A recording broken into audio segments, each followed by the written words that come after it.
All right, folks, I have a great interview for you today. I've got Daniel Stein on. He's the CEO and founder of Special Strong. I'm going to let him talk a little bit more about that. But I like to bring you unique concepts and really strong leaders and founders and their passions and their purposes. So you're not going to want to miss this episode. This is the Franchise Pitfalls and Profit Show. Each week, we bring you the challenges and triumphs of being in the franchise development and consulting business. The things you need to make money faster. And now your host, one of the most successful franchise developers in North America, Don Shin. Hey, welcome, Daniel. I appreciate you being on the show with me today. Don, thank you so much for having me. I love your introduction, by the way. Oh, thanks, man. Thank you. Folks, hey, we've just got a really awesome opportunity to find out about a unique fitness brand, which I think are some of the hottest places to be as far as franchise ownership. Again, our audiences, Daniel, are people looking to buy franchises, broker consultants who are looking to match people. And then, of course, sometimes folks like yourself are also in the audience. They're just picking up tips and things that are going to help them grow their brand. So that's our audience. So I'm going to let Daniel go ahead and introduce himself a little bit further. Like I said, he's in the unique fitness space, but that just doesn't mean small box gym or anything like that. He's got a real purpose and passion behind his concept. So Daniel, why don't you just build on your own intro for a minute or so, and then we'll dive into some questions. Yeah, so I'll just kind of share my story, behind this concept and how it even got started. So when I was 4 years old, I was diagnosed with a learning disability, and I had a very hard time in school. And my parents tried just about everything to get me help, and nothing was working. So eventually, they tried to enroll me in sports, and so I started playing basketball, started playing football, and just by having that physical outlet, my ability to focus, my ability to learn, my ability to socialize, and even behavior challenges that I was having, everything just got better. And so there was a clear correlation of when I exercised, when I did fitness related activities, things in my life just got better, especially having that learning disability. And so, I kind of figured that out for myself, and I fell in love with fitness and just having a physical outlet. And so I'd ride my bike up to the YMCA every day. I'd work out, lift weights, didn't know what the heck I was doing, just knew that I loved it.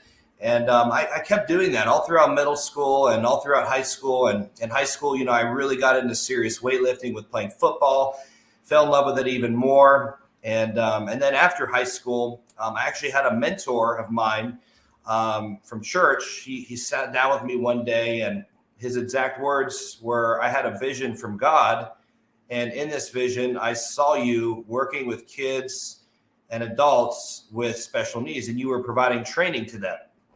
Wow. And at that time that he gave me that vision, I was doing very well in my career. I was a personal banker for a very large bank. And so it was kind of a curveball for me to hear this man, tell me this. But it was something that really resonated with me, and I really felt like it was from God. And so I ended up leaving the banking industry and started working in the mainstream fitness industry, and started working for big box gyms that, if I mentioned them, you'd know who they were.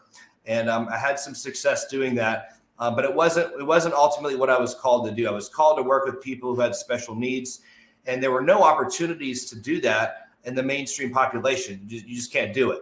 So my wife and I said, what do we do? And we decided we've got to start our own business. There's just no other opportunities out there. So in 2016, we started Special Strong to provide adaptive fitness training to people who have mental, physical, and cognitive challenges. And so that's awesome. That's awesome. Yeah, it's really neat.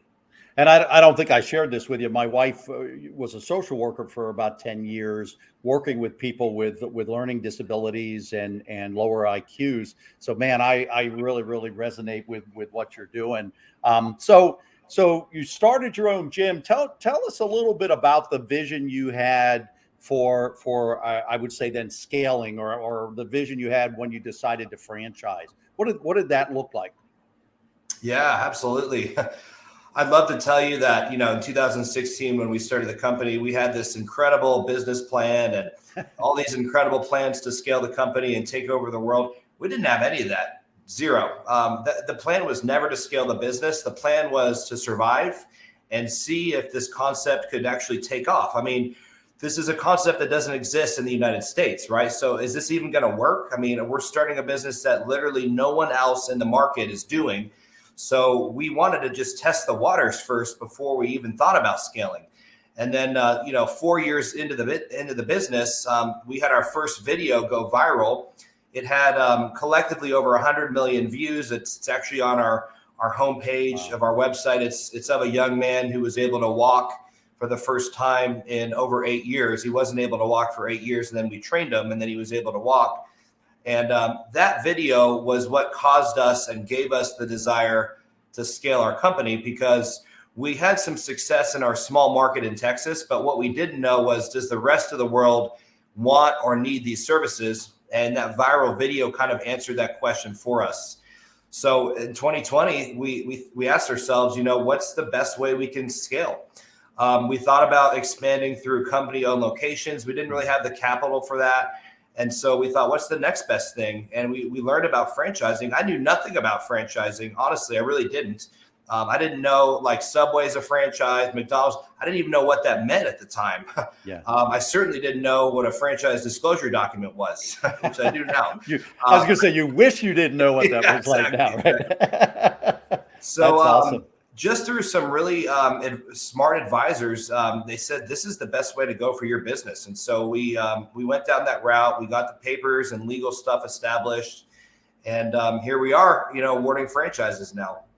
So in business about six or 8 years, franchising about 2 or so. What's been one of your greatest challenges, you think, so far? And is it something, like you said, you've put good advisors around you? Is it something you all anticipated? Was it a surprise? Just for those others who are thinking of turning their brand into a franchise, what would maybe one of the greatest 1 or 2 challenges early on? I mean, the capital requirements were hefty. I knew that it would be less expensive to franchise than it would to expand from company-owned outlets, but I didn't quite know how expensive it was going to be. I knew there was going to be an operations manual cost, and obviously the franchise disclosure documents cost, which is also expensive. But all in, we've probably put over $200,000 in to raise the franchise. I had no idea that it was going to cost that much. In my mind, when I started, I was thinking, $50,000 will get me an operations manual and some disclosure documents, and I'll be good after that. Well, I was very wrong about that. And so one of the things that we were very fortunate in is our social media presence. And so as a result of our really good social media presence, just about all of our franchisees found us organically on social media. So nice. Although we didn't necessarily have a lot of capital to start the business, we didn't have to spend really anything in advertising because people were hearing about us organically. So that was helpful because we started to have franchise fees come in. We took those franchise fees and we automatically just put it right back into the business to kind of cover all the initial capital costs. And we're at a good place now where we're just about to be break even, which we're excited about.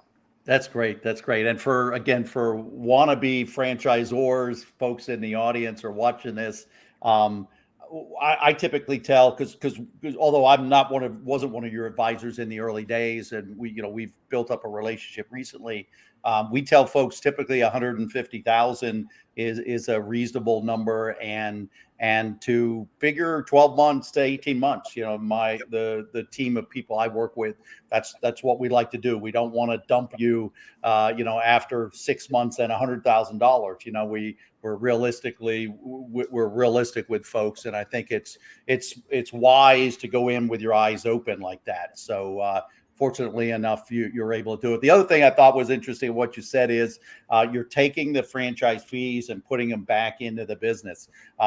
Once in a while, maybe you could chat about that a little bit, but once in a while, people I speak to think they're going to make money off of the franchise fees. Any added thoughts on that?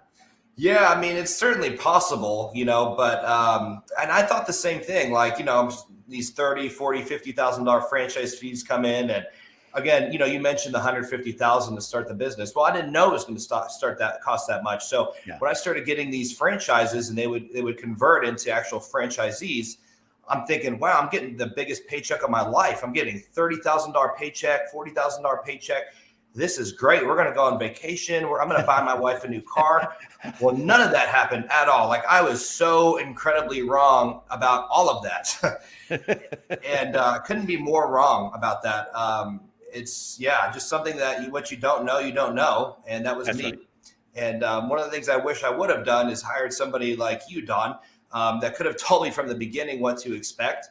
I had a great attorney and a great ops manual writer. But neither one of them gave me any advice as far as actually running the business. They were paid to do their job, to write me the disclosure documents and create my operations manual.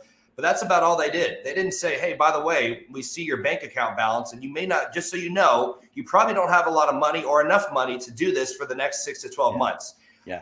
All they cared about is I'm getting my fee for this from this client, right? That's all they cared about. So it's so important to have the right people in your tool belt and to recognize that you just don't know everything. And in my case, I knew nothing. Yeah, franchising, and you're hitting on a lot of this. Franchising is a business of its own. It's an industry of its own, and so you're extremely skilled in fitness and in your unique fitness about with folks with disabilities. But franchising, you got to learn franchising or bring the right people around you. Yeah, you're exactly right. That is one advice that I got from my attorneys. Like, you're going to have to open up a separate bank account for this franchise. It's a separate business. I said, oh, I can't just run it from my company-owned location. Okay, I see. Yep. So the other thing, Daniel, I wanted to hit on, which is really, really important. I always say there's 2 or 3 things that really will sink a business and even a franchise.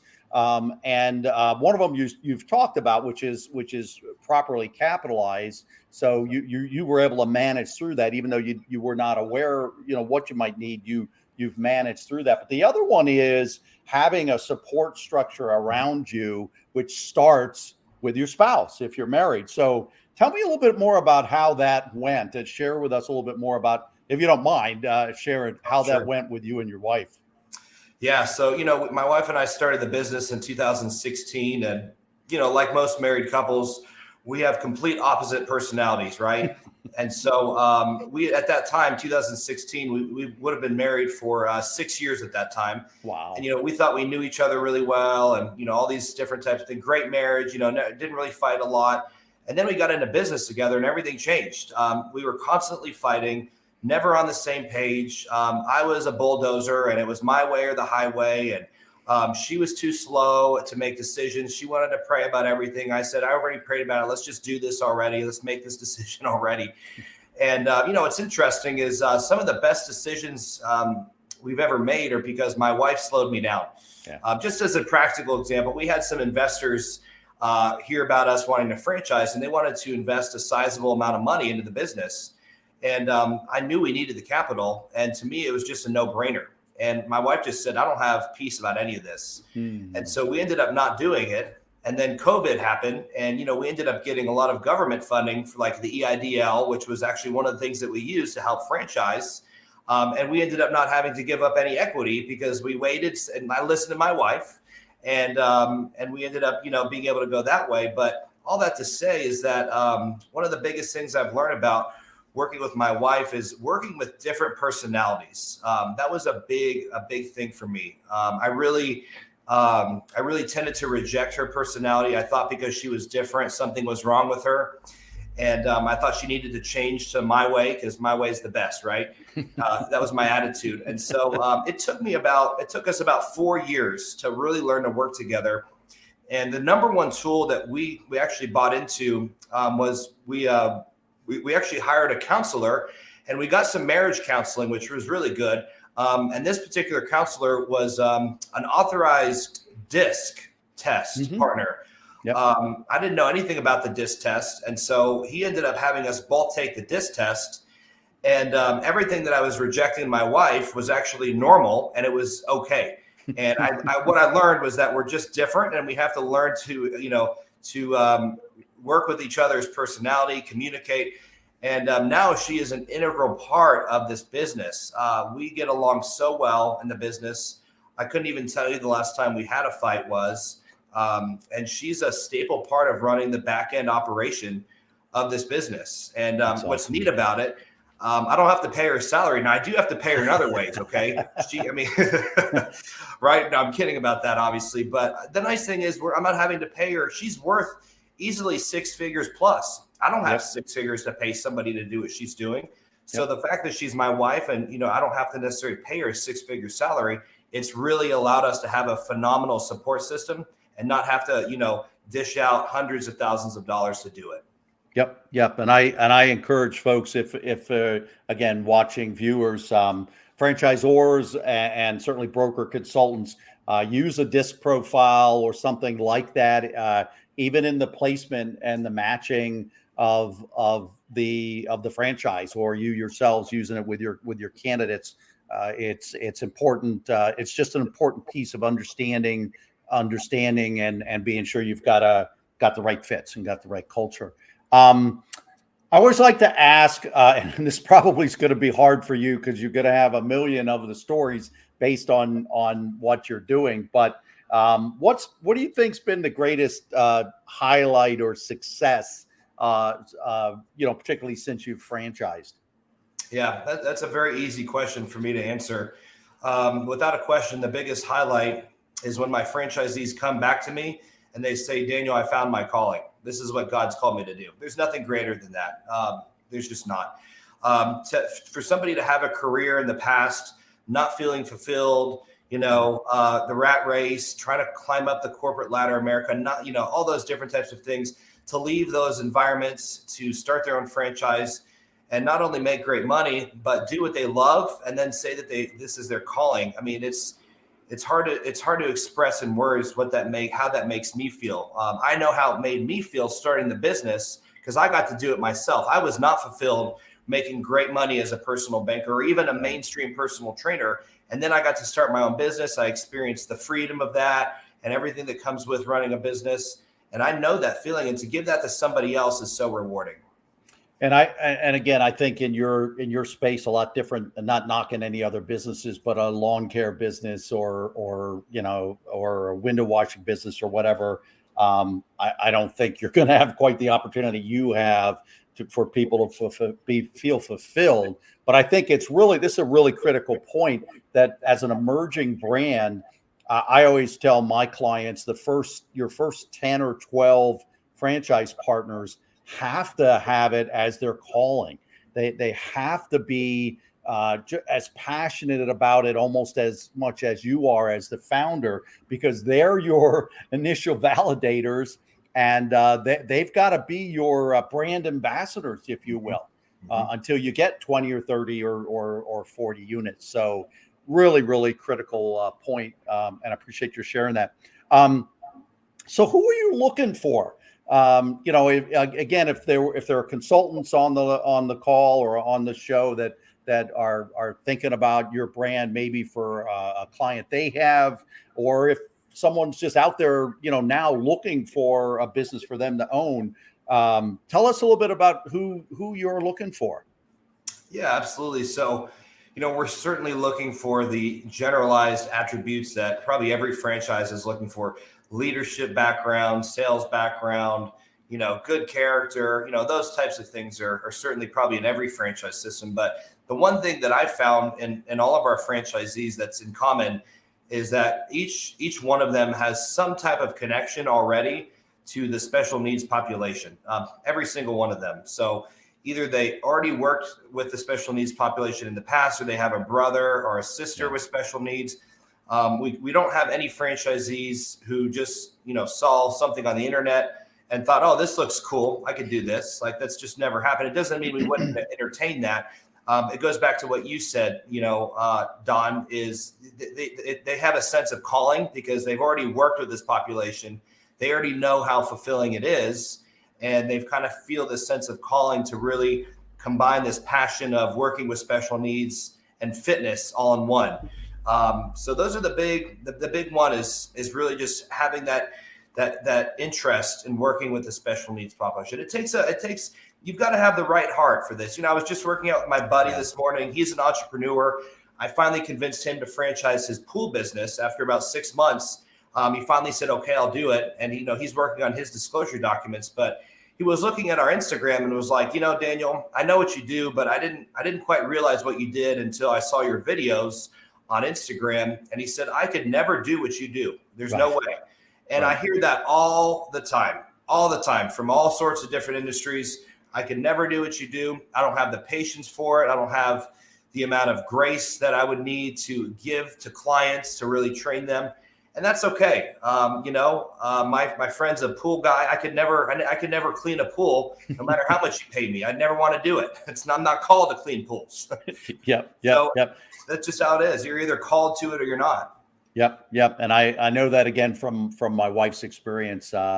It just takes a very, very special personality to deal with the challenges, and yet it's incredibly, incredibly rewarding. So last question, again, folks, go to specialstrong.com if you'd like to know more information. But the last question I always ask, Daniel, just kind of wrapping up, is there anything that I haven't asked or we haven't talked about that you want people to know?